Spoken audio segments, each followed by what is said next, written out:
Välkomna till SBR Vision som denna veckan tillsammans med Malmö Brygghus presenterar Neva Parker från Whitelabs i San Diego. Ämnet är såklart gästhantering, propagering, you name it.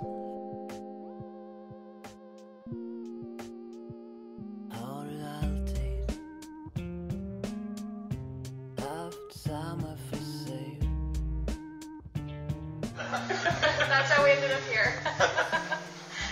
My name is Neva Parker. Whitelabs, this is Ada Parker. Say hi, Ada. Are you going to be shy now? Okay. So we're here visiting, actually in Copenhagen. A friend of ours is getting married next week. So decided to take this opportunity to try and visit some local places, and we haven't really traveled around this part of the world much. So and thank you guys all for coming today, and hopefully we'll be able to learn some things. I'm probably just going to start out by talking a little bit about yeast handling and things like that, but you got something else. But feel free to ask any questions. I'd like to just kind of leave it open and casual, so if there's anything that you want to talk more about, I'm happy to do that. I'll answer any questions you may have. I actually may address the issue of shipping over here to this part of the world, and we did at one point talk about having some manufacturing in Denmark. That is now not happening currently, but we do want to explore these options as far as trying to make yeast more readily available to different parts of the world that are using our products, because the shipping costs are quite expensive, and part of that is because we ship priority because the yeast is very sensitive, because it's live culture, and we can't really ship it as you would a dry brick of yeast or something like that. So that's always our main concern. But we are in development on a new yeast propagation process that would be just a drop in place that we could do and put in other regions, which is our goal, not only to kind of streamline the process for us at our main production facility, but be able to just take the machine, put it somewhere, and just be able to run it without a lot of oversight, because it would also allow us to produce yeast without a lot of handling. So as far as the nature of, what the way the process works now, there's a lot of little details to it, and a lot of people handling the yeast and having to be very aware and very careful about the way it's being done. And with this new process, it would streamline that so that there's not as much handling. So the training for someone to be able to do that would be much less, and it would be essentially a one-man operation. So hopefully that will be done by the end of the year, and then we'll look at putting it in other areas to make it more accessible for everybody to be able to get these. So hopefully that answers your question there. And we're also always trying to work on lower shipping rates with the different carriers who ship our products, because it is expensive, and we do ship out a lot of yeast, so just trying to negotiate rates so that we can pass it on to customers is important too. But anyway, yeast handling. How many of you reuse your yeast? And how many times do you reuse the yeast? Maybe 6 or 8. 6 or 8, okay. How are you collecting that currently? What is your normal practice as far as... Yeah, I usually take it off of a bottle of beer. Okay. I don't take it off the sediment in the bottle. Okay. Anyone else? Because it's not pasteurized, so it's a live culture in the beer. Okay. There's often in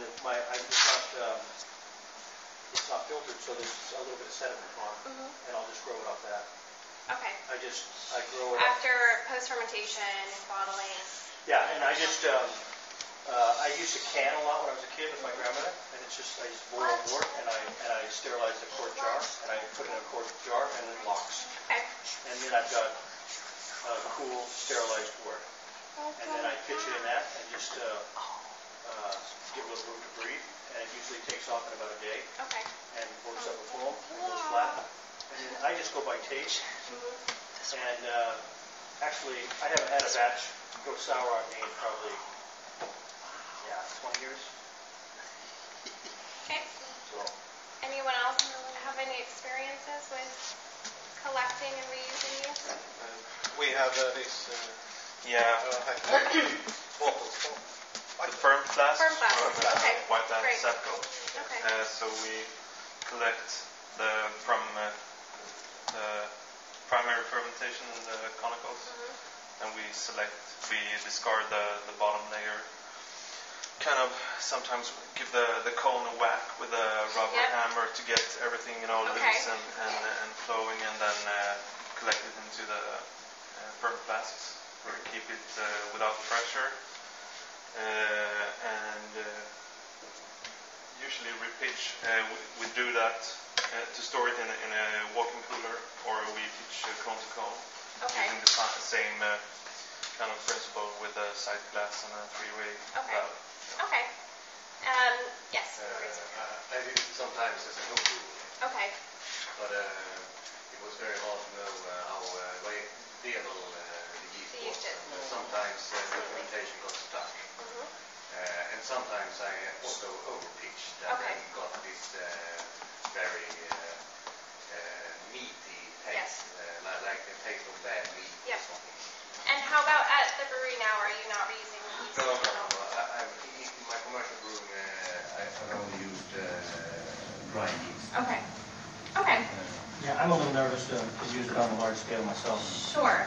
It's, it can be done, and this is kind of what I'll discuss a little bit too, is how to do it properly and the ways that you can maintain the culture so that it remains fresh.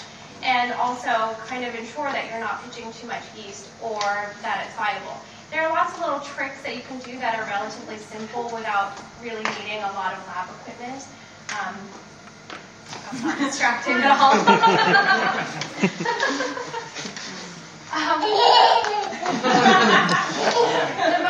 The most important things about handling the yeast, collecting it, is to be sure that you're collecting it at the proper time. And there are many ways to do it. In most commercial breweries in the U.S., people are bottom cropping out of the cone because that's the way these fermenters are designed, with this conical bottom, and it also makes it very easy because the yeast drops out, it settles in this wide cone, you can collect all the yeast. The issues with that are different kinds of pressure from the fermentation, but also when you've got a large pack like that that's sitting in a cone that's only cooled from the outside, you can get a lot of heating inside the pack itself. So internally, the yeast can start producing or maintaining heat because they're very well insulated, especially in that center area. So you get a lot of viability loss if the yeast sits there over time. And I'm talking, with a larger pack, so definitely commercial side. On the homebrew level, it's not as much of a concern because if you're fermenting carboys, for instance, it's pretty flat. There's a very thin layer of yeast rather than having a large pack that's, situated like this. So you don't see that kind of thermal shock as much on the homebrew level. So when you have it in cone, you produce heat. It's insulating heat. Insulating. So when you're crashing the beer, the yeast starts to settle out. Really what's only being cooled is the yeast part on the outside, unless you've got some sort of, miracle chiller that goes to the inside. But it generally tends to hold in a lot of heat.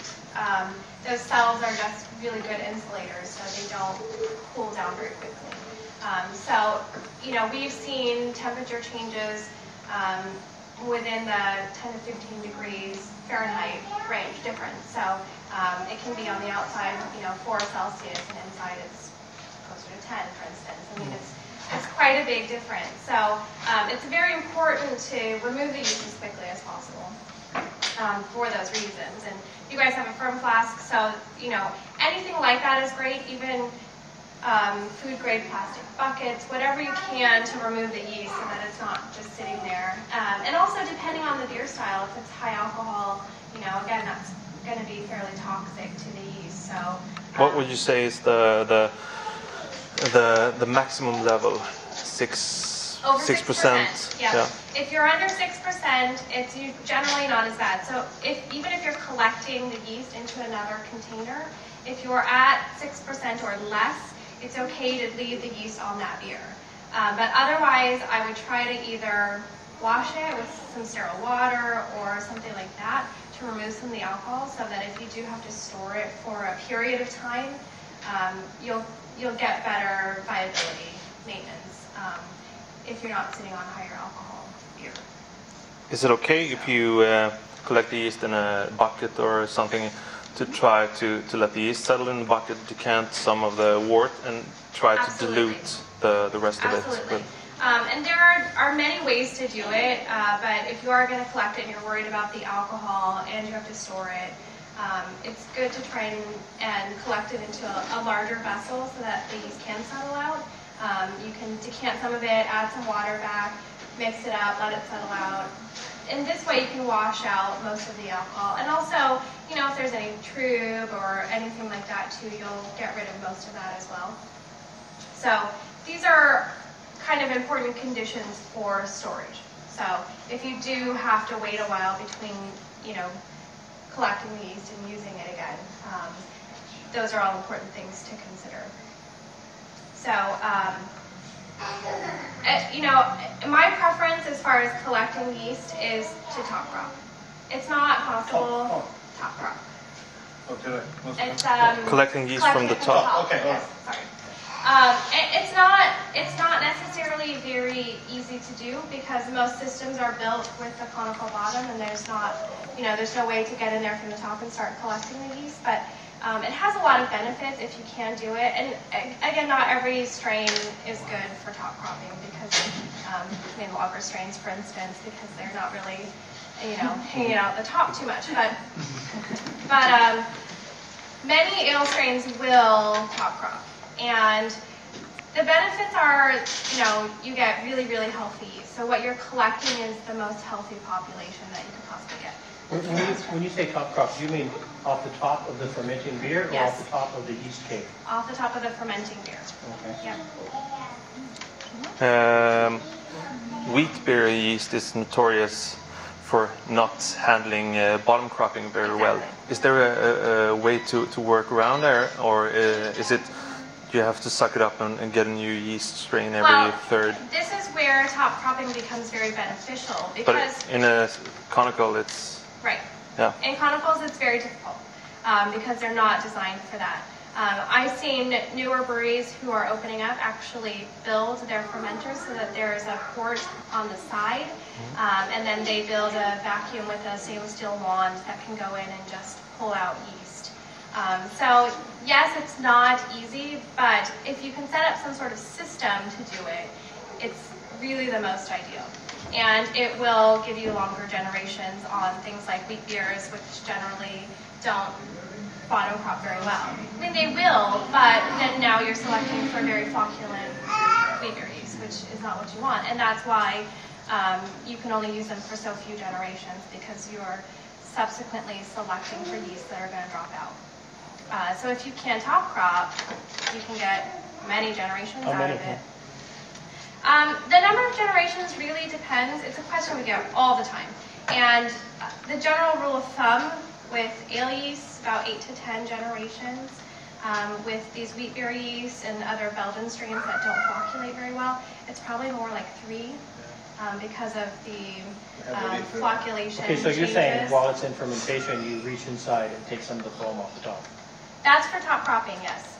Okay. But And then you would just use that once and then top crop off the next one? Or you Exactly. can use part of that several times? You can split it up, sure, and depending on how much yeast you get from the crop, you can split it up, but you can crop from subsequent generations as well.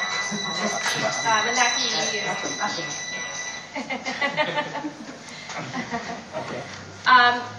And really the number of times that you can reuse yeast just depends on your handling, how well you treat the yeast from generation to generation. And these are just rules of thumb that we use because on average, this is how many times brewers can use them before they need to change the yeast. But if you're very good at it and the yeast is stress-free, I mean, you can use it countless times without having to go back.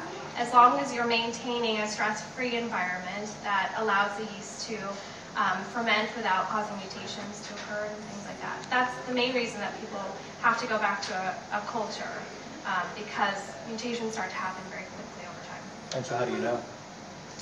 The flocculation will change, some of the flavor characteristics will change, so it won't be exactly the same as it was originally.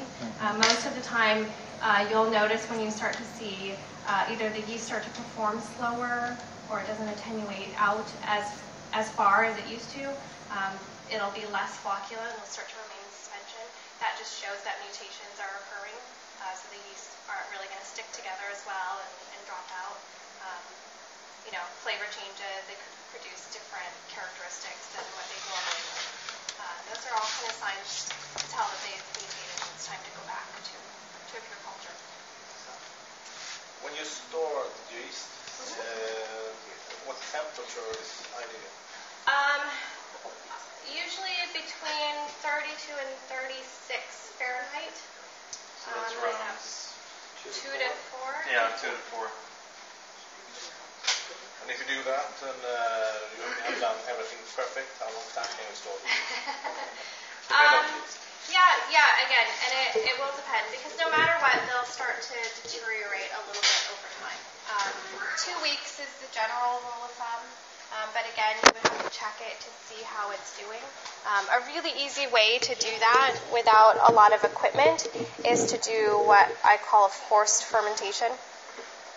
You can take some yeast. What you'd want to do is about, let's see, what is that, 10% by volume. So let's say I'm working with 10 milliliters of wort.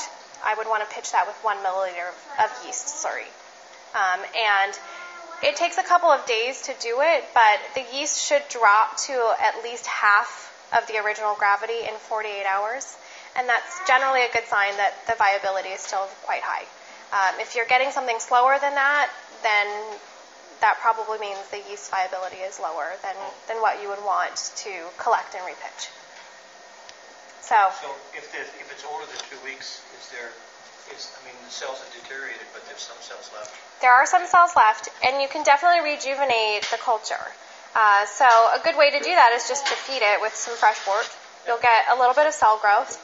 You'll be able to generate more new cells, and that should counteract what you have as far as some of the less healthy cells go in the population. So that's definitely another option.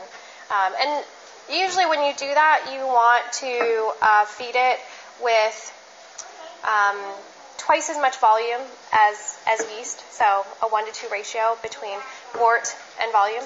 And it's typically at a quite high gravity, so about 18 to 20 Plato. And that way, within 24 hours, you'll get some activity, you'll get a little bit of yeast growth, and all that sugar just serves to kind of wake that yeast up and get it reactivated. It's good with a higher Plato in that case. For this situation, yes. For normal propagation, you probably wouldn't want to do that because it's new yeast, they haven't gone through fermentation yet, and it's too stressful. But for a yeast that has been used and you just want to reactivate, it's better to do a slightly higher gravity wort because they need a lot of sugar, they'll consume it very quickly, and then they'll start waking up and growing, and they'll be active. So you can just pitch that straight into your beer. In our brewery, we have a bottle of pure oxygen. Mm-hmm. Would that be useful in that case? Absolutely. Oxygenation is always great for a yeast culture, especially just prior to pitching. You probably want, with pure oxygen, I guess it depends on how much yeast you're using, but it's not much. Generally, 1 to 2 minutes is enough. You posted a diagram over an oxygenation experiment. I did. Could you tell us some about the results? Yes. Under aerating compared to over. Yeah, and I we've done several studies on wort aeration and things like that because it's important on the yeast side, of course, and for brewers, it's really hard to tell how much oxygen you're actually getting dissolved in the wort, unless you have a meter, which most people don't have. It's very difficult to tell. So I did some studies a few years back on 5-gallon batches of beer and how long you actually have to oxygenate to achieve the 8 to 10 parts per million of dissolved oxygen, which is what is recommended across the industry. So using pure O2, I did a 1 minute oxygenation, 2 minutes, and then I did less than that, 30 seconds, to see where I would fall. And it took at least 60 seconds to get up to about 9.5 parts per million. So, between that 8 to 10 range. And that's on 5 gallons. So you would have to scale that up on a larger volume. But it also must depend on what kind of, how you fill it, how you put the oxygen in. Yes, how you get it dissolved. Yes, and I did use a stone. And I did that also versus shaking, because, in homebrew, it's, if you don't have it, just shake the carboy as much as you can. Yes.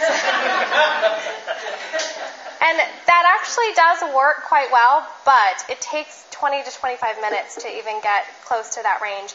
And even then, you've got to have a vigorous shake, otherwise a lot of that oxygen is just going to come out of solution really quickly. But if you compare it with the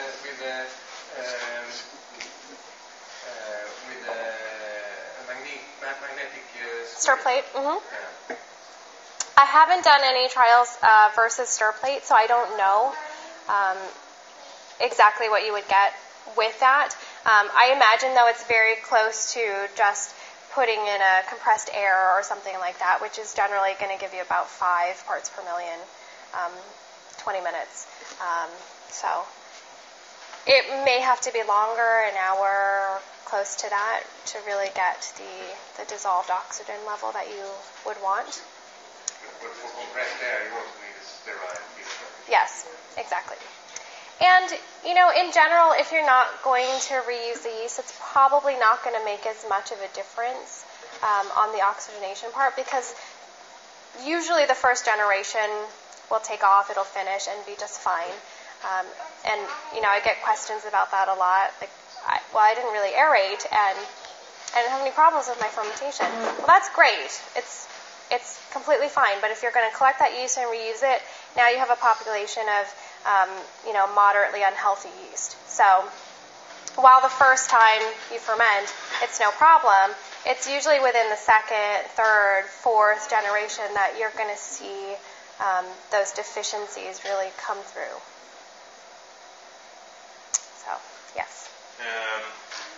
On a homebrew scale and commercial scale as well, I guess, after pitching in the wort and aerating after pitching, what's your take on that? As far as whether or not to aerate before or after? Yeah.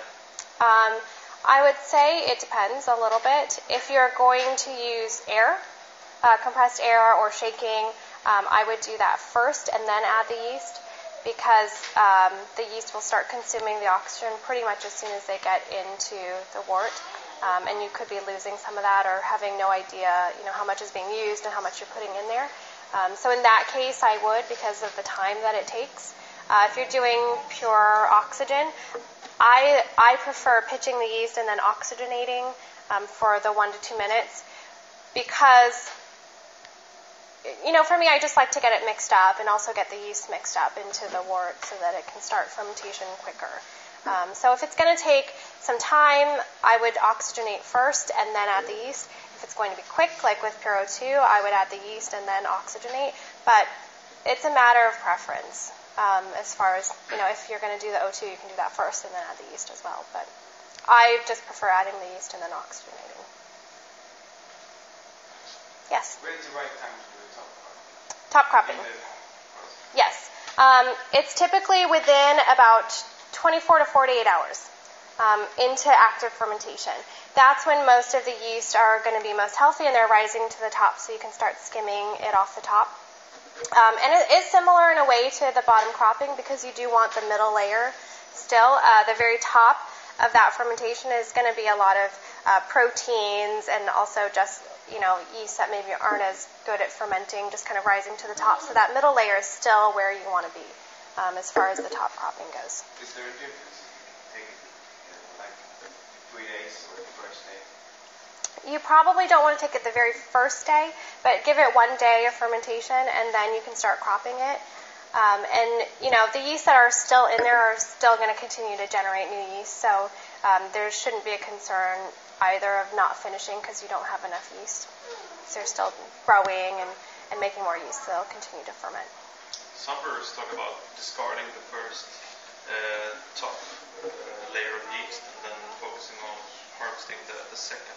Mm-hmm. For cone cropping, bottom cropping, top cropping. even top cropping. Yeah, it's really that top layer is just too much protein. There's really not going to be a lot of cells there.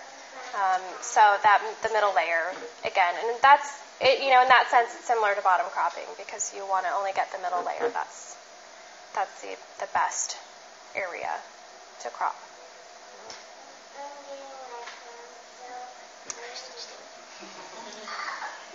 It's one thing that I have learned too in just looking at different ways of handling yeast and how brewers can improve the way that that's done. And particularly in the U.S., I don't know about other parts of the world, but I imagine it's quite similar. Bottom cropping has just been the norm because of fermenter design and things like that, so everyone's bottom cropping. And, while it's easy to bottom crop, it's also very unhealthy for the yeast because you have to wait for them to settle, and just the pack and the weight and, all the stress, the shear that's on top of them just makes it very difficult. And the other nice thing about top cropping, too, is that you generate that next yeast culture very quickly. So rather than waiting for your first fermentation to finish before cropping the yeast, you can actually start cropping and then brew your next beer within a couple of days. So it's also increasing your turnaround time for beer as well. And one thing when doing top cropping, for me at least, you know that it's pretty healthy. Yes, exactly. It's there doing its work. Right. Whereas you might need to get some method you need to do and look at the microscope if you look at bottom cropping. Absolutely. And I'm hoping, the more that we talk about this, the more it will change in the industry because, there's so many issues with bottom cropping and whether or not you are obtaining healthy yeast and how much do you have to discard before you start collecting the yeast and when do you stop collecting it. And, I'm having trouble getting the yeast to settle, so I'm not getting enough to repitch. These are all the questions that, I see daily. So, the best way to really get around that is by trying to crop from the top because it is more of a better guarantee that you're getting a good product. So what do you think of the health of the yeast in just a bottle of beer that's not filtered, that's freshly bottled? If the yeast has been added just for conditioning, it's generally pretty healthy. No, I mean a bottle of beer that's... From fermentation, yeah. If it's a first fermentation, they're generally still fairly healthy. I mean, even yeast at the end of fermentation are still fairly healthy. It's just a matter of how long they've been sitting at the bottom of a cone. In a bottle of beer, again, it's not too much pressure that's sitting on there, and the yeast is distributed in a kind of a flat surface, so you don't really get that thermal stress as you would in a cone. Yep. Mm-hmm. So generally, you can get that, and you can also pull it. And you're going to grow it up again anyway, so you're going to get quite a bit of growth from that. Yes? But generally, this bottom layer in the bottom of the fermenter, it is a good thing to take it away during fermentation. Yes. The very, very bottom. Mm-hmm. Yes. Generally what you'll see is most of the either dead or unhealthy yeast will drop out first. Because they're not fermenting anymore. So that first bottom layer is going to be just more unhealthy yeast. And you probably will get other, like malt proteins and things that are heavier settling out too. Yep. Mm-hmm. Yep, so that middle layer is ideal. What's on top is generally powdery. It's the yeast that drop out last, which just means they could potentially be mutants because they stay in solution longer. Those are always very unusual, so that middle layer is the one that has the healthiest population. We are fermenting in standing vessels, and we are lagering the beer in lying vessels. Okay. And inside those vessels there is a big plastic bag, and after a week in this bag, there is always the thick layer of yeast in the bottom of the bag. Is this yeast usable? It's probably no trouble. Yeah, and it's been sitting kind of flat, right? Yes, yes. Yeah, it still should be perfectly usable. Okay. Yeah. I want to throw it away.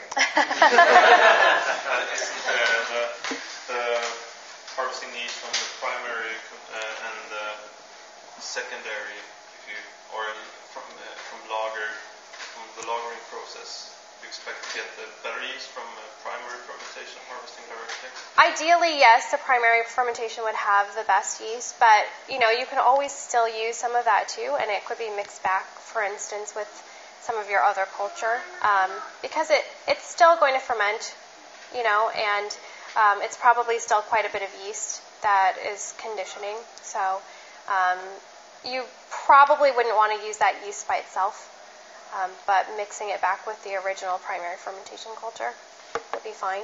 And that would be in cases where you just have excess yeast, and you could mix it back, save some of it, use it, give it away. I don't know. Just what people do sometimes. You would, with crop yeast, you would go through the starter before you produced it, right? Only if you have to store it for a longer period of time, and that's generally over about 2 weeks. If you're going to store it for longer than 2 weeks, you would want to do a starter. Else you can usually just crop it and then repitch it. Or mix with some propagated yeast. Right. Yep. But when you store a top crop, is the beer itself the best medium to have? If the beer is under 6% alcohol, then it's fine to store it. If it's more than that, you want to remove that beer, because and grow it in water or something for storage. I wouldn't store it on board because now it's going to start fermenting even during storage. So you either want finished beer that's less than 6% or water, ideally. Use distilled water. You can use distilled water if you're just going to store it. It's not going to be as good over a very long period of time. But, for short-term storage, that's around 2 weeks or so, it should not be a problem. So otherwise it's tap water or can of oil? Yeah, sterile water.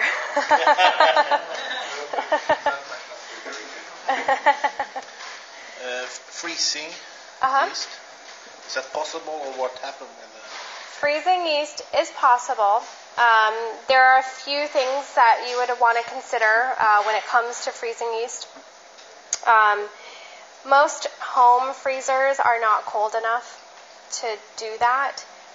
So, people have used dry ice and things like that before, and that works okay. But again, the dry ice doesn't last very long either, just in your average freezer. So that can be an issue, but it can be done. The most important thing, two important things to remember if you are going to try to store yeast, is that you want to pick a population that's optimum. So, you would want to propagate that fresh yeast culture before you freeze it. So you wouldn't necessarily want to take it from a fermentation. You would want to take a propagated culture. And you need a protectant. Glycerol is what's used in the industry. And that just basically is a very thick medium that protects the cells from any of the frozen crystals that could form in solution so that the cells don't burst. So if you are going to store it in your home freezer, you would want to use more glycerol than what would normally be recommended. And that's about 15% glycerol solution. And I would recommend, if at all possible, minus 20 degrees Celsius.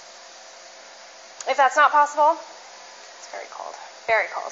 If that's not possible, you can increase the amount of glycerol, and that should also help the yeast. So you would want to probably go closer to about 50% glycerol just in a home freezer.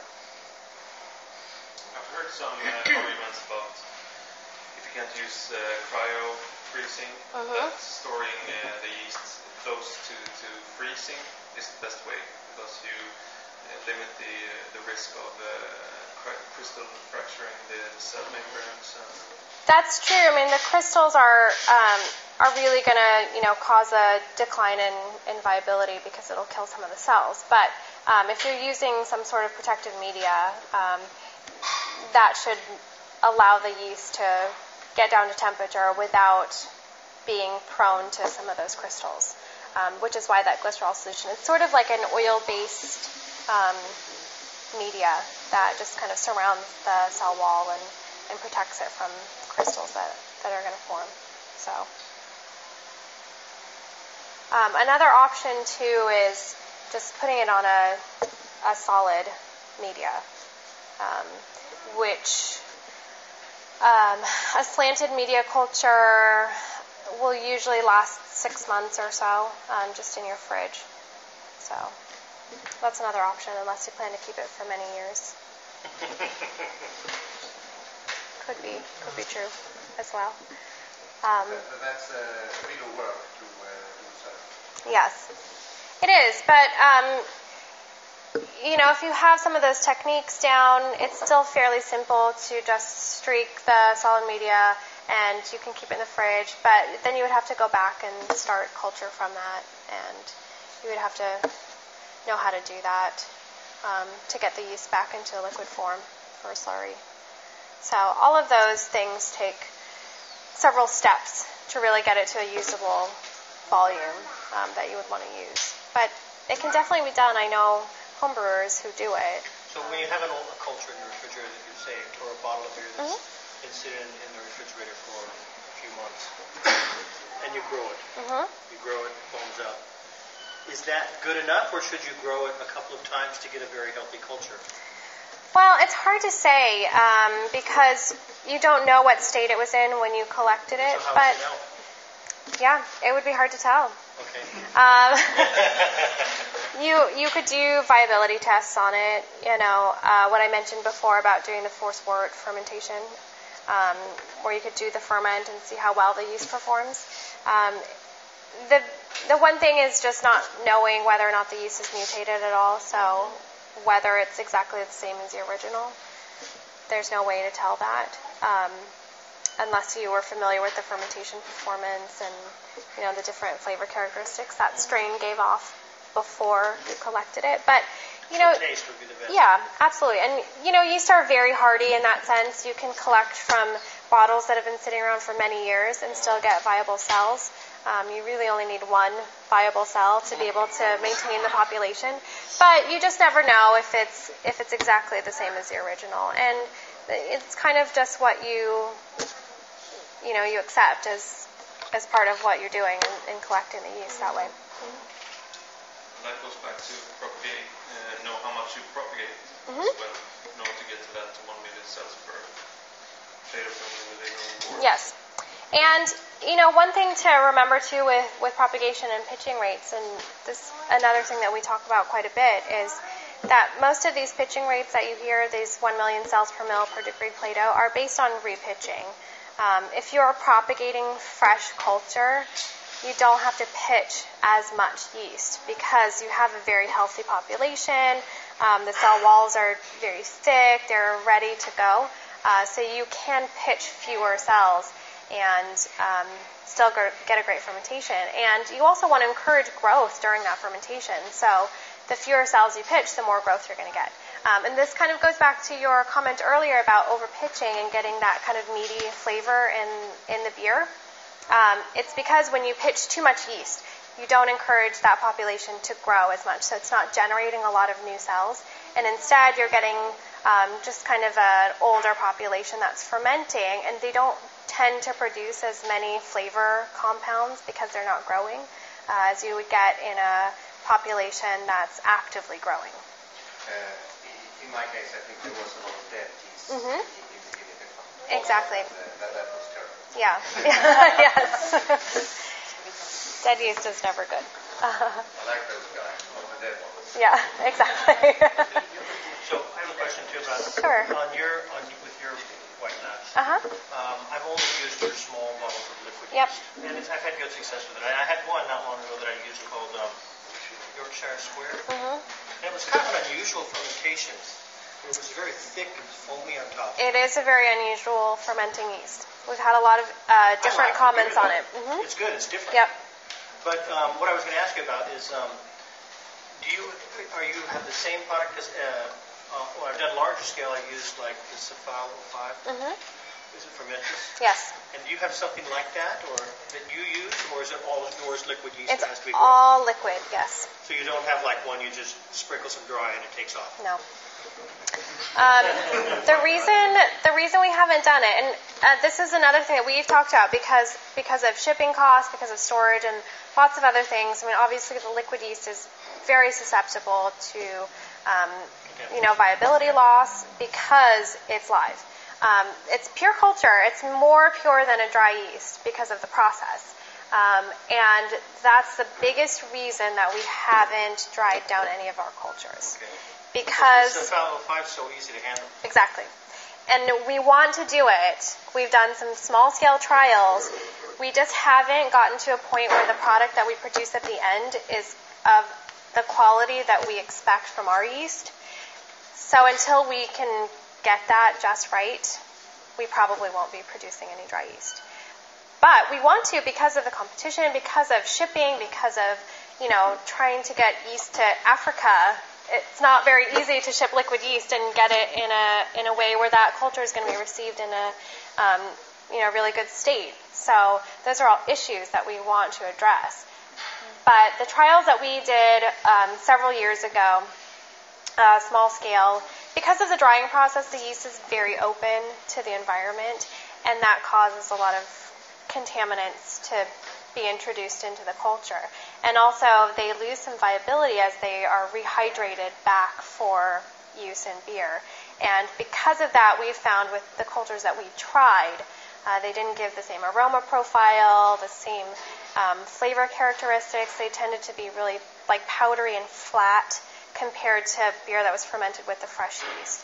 So we'll continue to work on it because it's important for us to be able to get out there to other markets to provide some sort of dry yeast product. But until we can figure out a more stress-free and contamination-free way of doing it, we haven't been able to do that yet.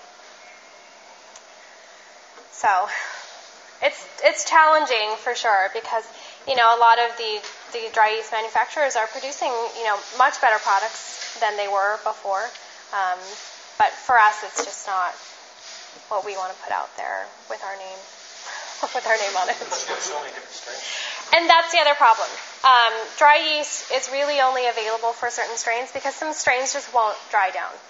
They won't live through that process. So we can only do probably a handful of the strains that we have. Mm-hmm. Yes? Yeah, that was my point. Ferment is who makes the best dry yeast. Yep. I think they only have 5 strains. Yes.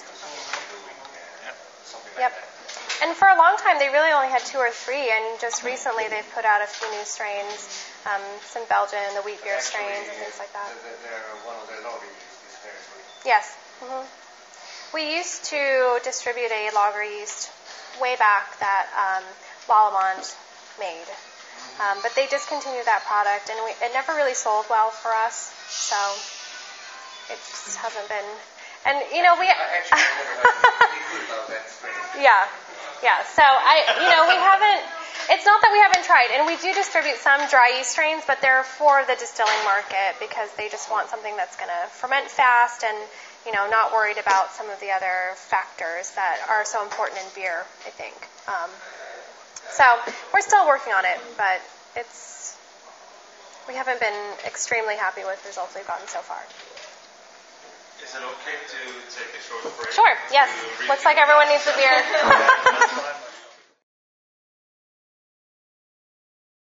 Yes. What's most important if I want to propagate one of those small tubes and brew back for 1,000 liters of work? What's most important? Well, a few things. Starting gravity for propagation, you want to maintain it fairly low. About 10 Plato, 10, 12 Plato maybe at most is where you want to be. And also aeration. Sparks. So typically you'll want to go about 24, 48 hours, not more than 48 hours, with the propagation. And with one of the tubes, one of the vials of yeast, you want to have at least 2 liters of wort for a starter, and not less than that.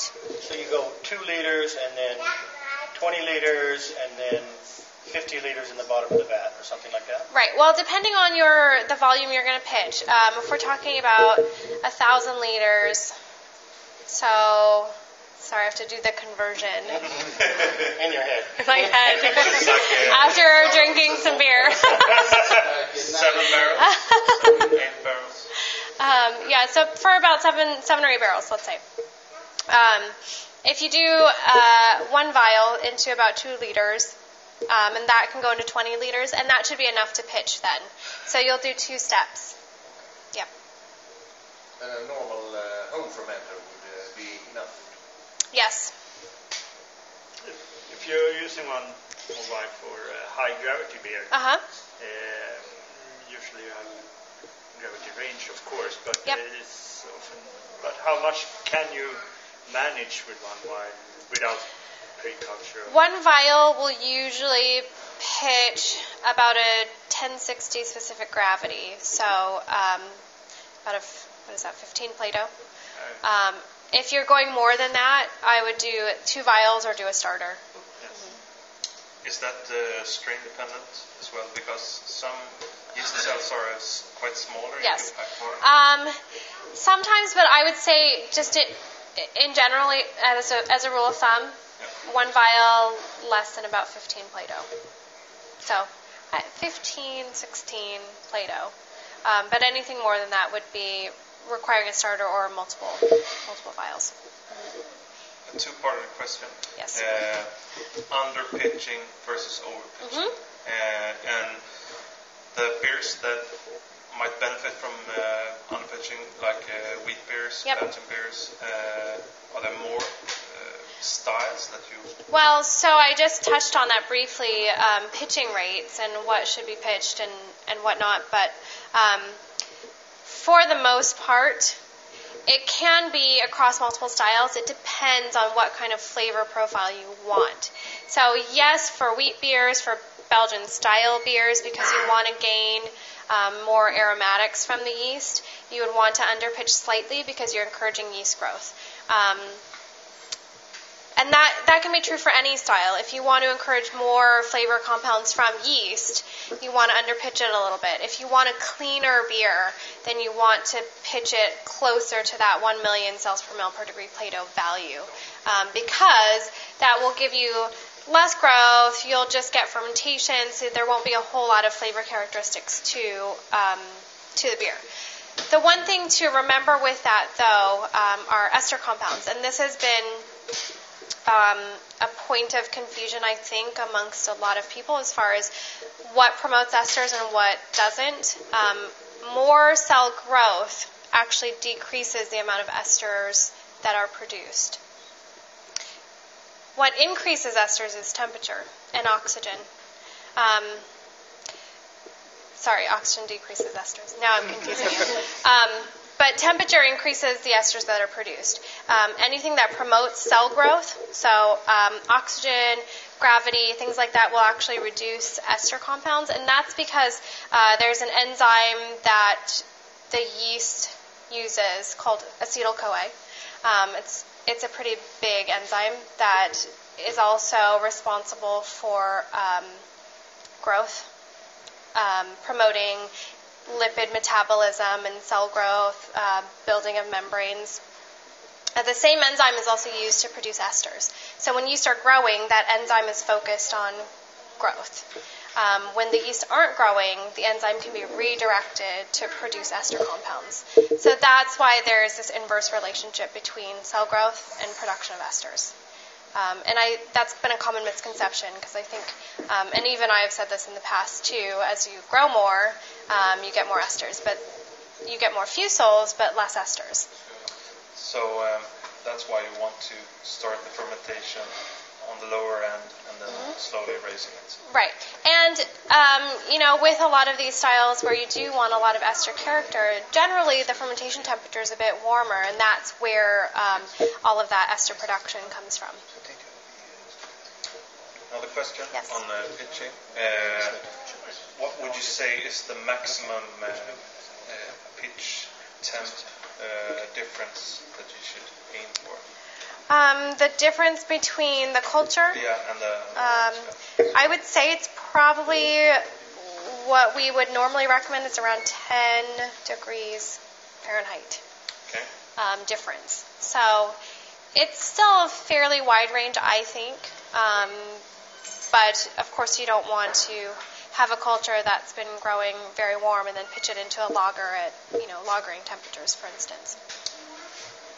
So, would you see differences pitching from the ends within that spectrum? There will be some shock, which, any of those kinds of differences will produce some sort of shock. And how that manifests depends on the strain and how well they are able to manage that kind of stress. Some strains are much more susceptible to any kind of changes in environment, so if that happens quickly, they'll produce more, for instance, phenolic characters if they get stressed. Our Kolsch yeast, for instance, is very susceptible to any kind of stress pressures. It will change very quickly, and they will not flocculate well. They'll produce a lot of phenols, often a lot of sulfur compounds too. So it's generally something to be aware of, and you'll be able to tell very quickly with the start of fermentation if there was stress on the yeast or not from a temperature shock. So what temperature do you recommend? 20 degrees for fermentation? Each one's got an optimum range, and that's on our website. So it depends on the strain, yeah. And some of them are more hardy to different temperature changes without any kind of changes to fermentation like profile. Which one of the temperatures are high? What's the yeast the fermentation? Temperatures are high. We have a Saison yeast that you can just let free rise, and they'll ferment up to 85 degrees with no problems. Okay. When you propagate, what temperatures do you use? We propagate at around 75 to 79 degrees Fahrenheit. How about in Celsius? 27. 27, okay. Ish. I just guessed. I know it's right around that range somewhere. So yeah, it's fairly warm compared to fermentation temperatures. But do you do that with lager yeast? Yes. Okay. Yes. Propagation temperatures are quite different. During this reproduction phase, must be quite some tasting. We use a very, very low gravity wort for propagation. And we're just trying to encourage as much growth as possible. And we also arrest the yeast at a stage where they're dormant so that they're not continuing to grow or metabolize. So by the time we collect them and package them for shipping, they're in a dormant state. They've already gone through log, and then now they're back in lag phase where they're just kind of sitting around not growing anymore. Another question about growing. Sure. Adding oxygen during growing process. Yes. Is it a point to adding oxygen during the whole growing process? We actually want to feed up a lot of numbers. Yeah, and we actually use air, so we aerate throughout the entire process. And part of that is because we're using air, it's not pure oxygen, so some of that is coming out of solution too. And what we're getting into the wort that's dissolved is getting taken up very quickly by the yeast. So we just do it continuously throughout. And to be honest, we try to optimize that as much as possible, and we're working on different flow rates and things like that, but it changes from strain to strain, so it's very difficult as far as trying to determine the oxygen demands for each strain. Excuse me. Okay. So we try to work on a flow rate for compressed air, and what we're looking for by the end of our propagations is a certain growth rate. So we start with a certain number of cells, and we know we need to achieve, this number of cells. And that's where we kind of dial in our different flow rates for the different strains. Different for different strains? Yes. Okay. Mm-hmm. A lot of commercial breweries use only one or two strains. Yes. Why? Well, I think it's difficult for a lot of commercial breweries to maintain too many strains because of scheduling different beers and how quickly they're going to use them. Because most breweries don't want to sit on yeast for very long because of the viability issues that we talked about before, and that's very hard. And there are a number of strains that can be used for multiple styles. Whether or not that's very interesting is to be debated, but that's why strain that's good for multiple styles? Our California Ale Yeast 001, because it's very neutral. You can use it across the board. It doesn't contribute a lot of flavors, so it can do a pale, an IPA, a brown, a red, lots of different things. Right. Well, yes. So usually, if people do that, they'll have an ale strain and a lager strain and nothing else, or a neutral ale strain and a wheat beer strain or something like that. So, and you can play with the temperature, yeast temperature. You can somewhat produce. Yes. Yep. Definitely. But some strains will still maintain a fairly neutral profile, such as the California. You can go a few degrees higher and it still doesn't really produce a lot of character. But there are other strains that you can really tweak the temperature and get a lot of different flavor characteristics out of it. Our 028 in Edinburgh Ale Yeast is one of those. You can increase the temperature 2 degrees and you get a lot of ester formation, and then if you maintain it cooler, it's very clean. So it's actually a nice strain as a house strain because it gives you a little more variety than a California Ale, for example. 028, WLP 028. Edinburgh. Was it Amber or Edinburgh? Edinburgh. Okay. Mm-hmm. It's used by Hair of the Dog, I think. Another question. Mm-hmm. When I use lager, when I brew lager beer, sometimes I've had some problems with the acetylic taste. Uh-huh. Then I have raised the temperature on the wort and waited a couple of days, and the acetylic has disappeared. Yes. But fairly fast.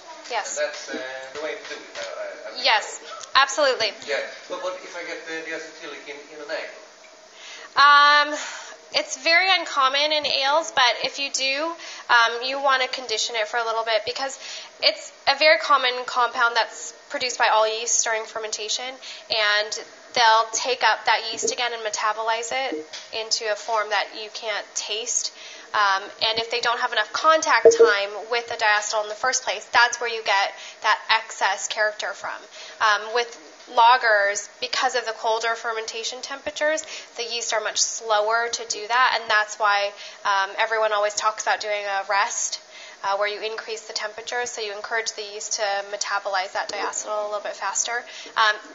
From time to time, you can see it in an ale, but if you condition it, it'll usually just get taken up right away because they metabolize it fairly quickly. Is it, It's just a way. Yes. Could you also croissant with another You yeast can. or an Yep.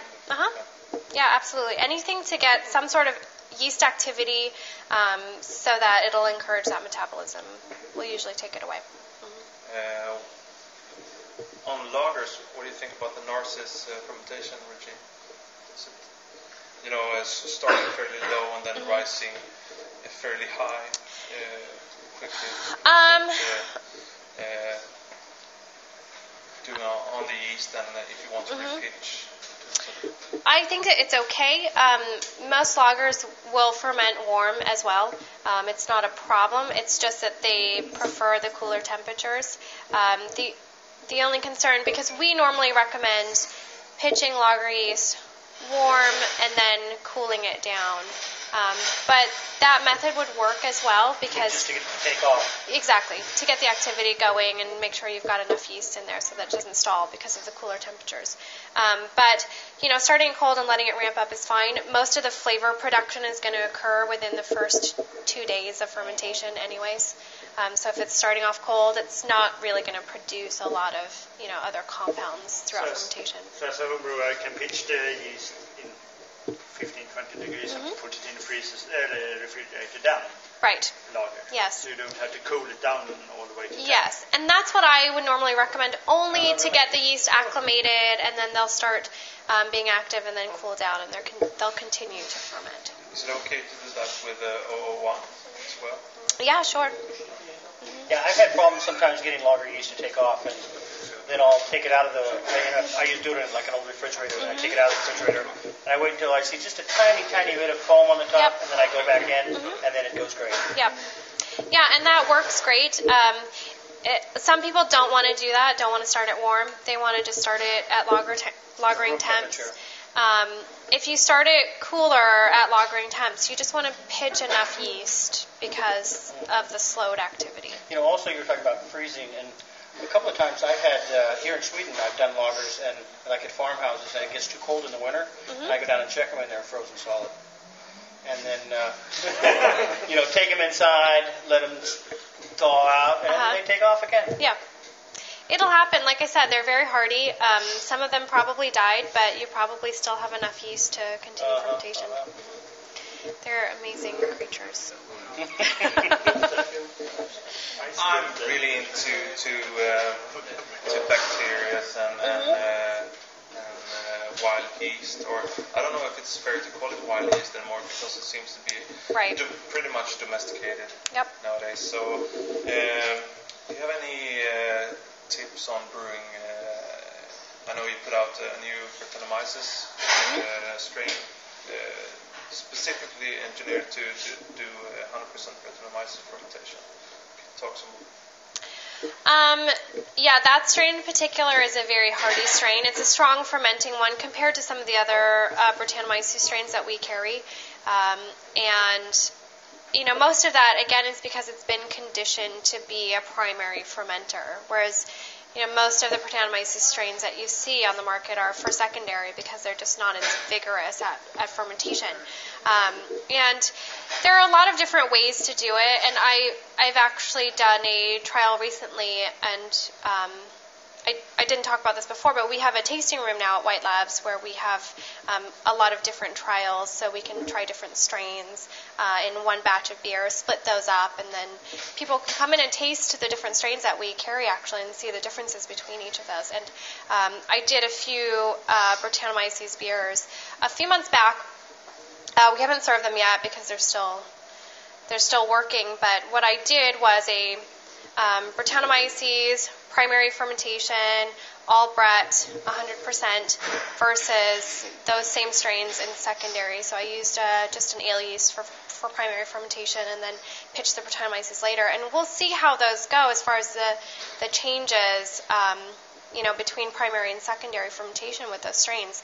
And I'm actually interested to see it because we have never really done it on a scale like this. Most of the fermentations we've done in the past are very small scale, 1 liter fermentations. And I don't think that you get quite an accurate count of how those flavors produce. So this beer probably still has another 3 months at least of aging, and I just added oak now to try and get some more complexity in the beers before we serve them. But will you let us know? Absolutely. Send us some samples. But I've experienced that with some Brettanomyces fermentations that they seem to lack some of the body. Exactly. And you almost have to add oak in order to get that tannin structure. Yes, and that's exactly what happened. Is I went to try the beer, and I mean it's got a fair amount of wheat character and things like that too. But just tasting them, there was not a lot to it except for a lot of acid, and I just wanted to get it to be a little rounder before we actually serve it in the tasting room. But and both were the same as far as just the body goes, just very light body.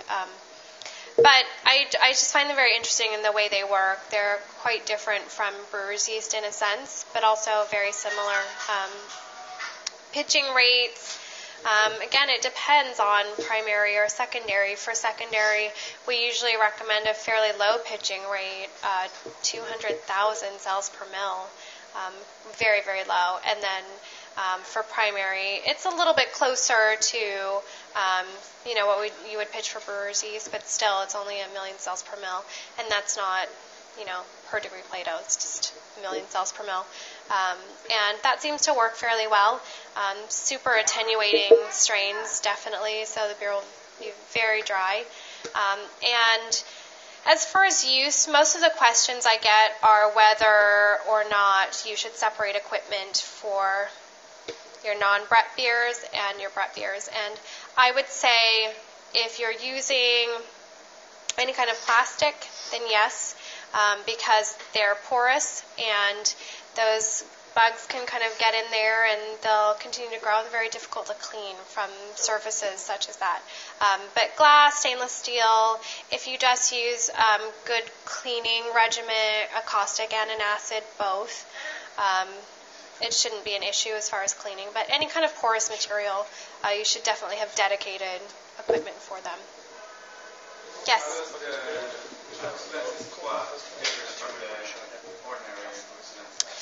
So that's the new strain that we introduced, and it's actually Bruxellensis. Okay. Brettanomyces bruxellensis, yeah, the third one. Trois. It's one that's much more hardy than the other Brett strains, and it is actually one that we've isolated from primary fermentation. So it is sort of designed for primary because it's just a strong fermenter. It does produce, very similar fermentation characteristics to our other Bruxellensis strain, but it's just much stronger as far as fermentation goes, and it finishes a lot faster than the other ones too. Because I should think, because I made a beer with all Bruxellensis, ordinary one. It finished in 3 weeks. I should think about starters compared to what? Because I made 3 beers starter and worked 5 gallons. The same. For primary fermentation, I would say that you probably don't need a starter with that one, just because it's much more vigorous than the other Bruxellensis strains. For my experiments, I used 3 vials of everything, only because I wanted to keep it consistent as far as how much I was using. And the Trois started sooner than the other ones did, with more poisoning than the other ones, which was unexpected because you don't really see that with Brettanomyces strains at all. So I had a bit of a mess on my hands. Yeah, and I just did a Flanders, so it was fairly moderate gravity. 1050? Yeah, I mean 1054 I think it was exactly, but fairly low. So no starter? Wow. Nope. Are we ready to wrap things up? Yeah. Just a question about quality control in your own brewery yeast lab. Yes. What would you recommend? As far as quality control? Well, to begin with, microscope is very important, only so that you can look at the yeast cells, get to know what the yeast look like under the microscope. You can start doing viability staining, and those are all helpful tools so that you are pitching yeast consistently from batch to batch to batch, and that you're not getting varying fermentation rates and things like that on the same beer. So I think as a starter, microscope, counting, that would be, the number one thing, if nothing else. And then when you want to get beyond that, there are some selective media and things like that you can do to test the beer and the yeast to see how you are doing as far as microorganisms and things like that go. And again, those are all in varying levels. I would recommend using different types of media, and maybe starting out with 1 or 2 to begin with. The first one I would start with is called HLP. It's a Lactobacillus pediococcus medium, and that's, again, very simple to use. You don't need any equipment as far as sterilizing the media goes. You just prep the media with some water, microwave it to dissolve, and then you add it to your samples in just a tube. And you'll get growth or not, hopefully not. And that one's very simple because, again, you don't need really any other equipment besides a microwave or some way to heat up the media to dissolve it. So those are good ways starting out to kind of develop a program. And then it goes up from there, getting more equipment, and we work on that quite a bit with different breweries and the different levels and what you need at each level, at each stage, and the costs on those things too. So. How long does this test take? The HLP, about 3 days. Okay. Yep, incubation for 72 hours, and you should get results. Then I can prepare the yeast and take a sample and yes. know yep. Days Exactly. Exactly. Mm-hmm. Mm-hmm. Okay. Thank you very much. Thank you. How about the big